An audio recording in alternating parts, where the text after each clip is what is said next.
A brothel in a country club community? That's what Jacksonville police are accusing a woman of running in the upscale Deerwood Country Club. At least 2 people have been arrested, including 50-year-old Anna Domino, who was picked up in a raid on Tuesday. She's accused of maintaining a home for prostitution, soliciting for prostitution, and running an illegal adult business. We're choosing not to name the other woman involved right now because she's charged with prostitution and could be a victim. News4JAX I-Team investigator Vic Micolucci uncovered the details in this story that you're only going to see on Channel 4. Vic?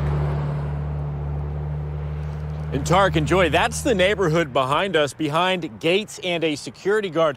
It is not something you would expect to see. And when I talked with detectives, they said this is a case like they've never seen before, but they are concerned that it may go beyond just prostitution and could potentially have more serious criminal involvement.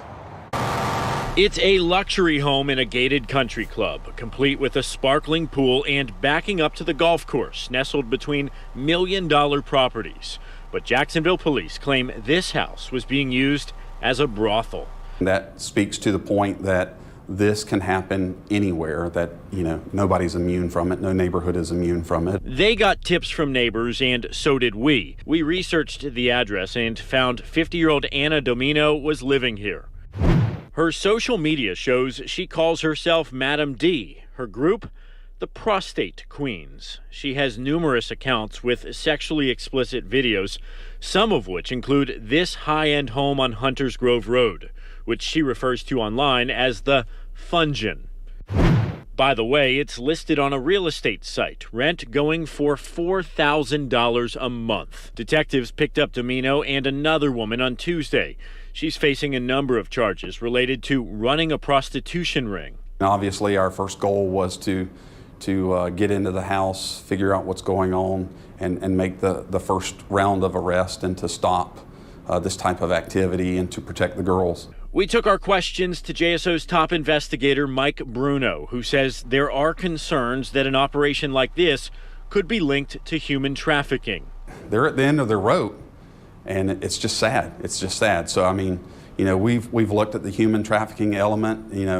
It just doesn't sit well with me because these women may not even know that they're a victim of that, because obviously somebody's making money off of what they're doing.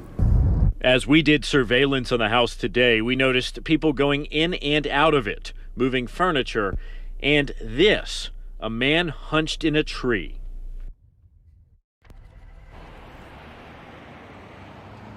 And Director Bruno tells us that there were about 6 women at the home at the time of that police raid. Right now, they are not considered suspects. In fact, they're more potential victims, but the investigation continues. He says more arrests are possible as the JSO Vice Unit is still working this case. We're live in Bay Meadows. I'm Vic Micolucci, Channel 4, the local station. Vic, isn't it pretty hard for anyone to really get into that neighborhood if they don't live there? This is a gated community with a guard 24 hours a day, right?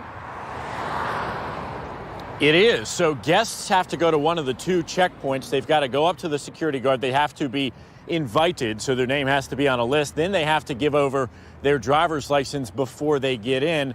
But if they're invited by the tenant or the homeowner, it's not that difficult to get in. Now, I did reach out to the HOA manager here, trying to get her side of the story and any kind of comment from Deerwood. So far, I have not heard back, but if that changes, I'll let you know. All right, Vic Micolucci reporting to us from the south side. Thank you, Vic.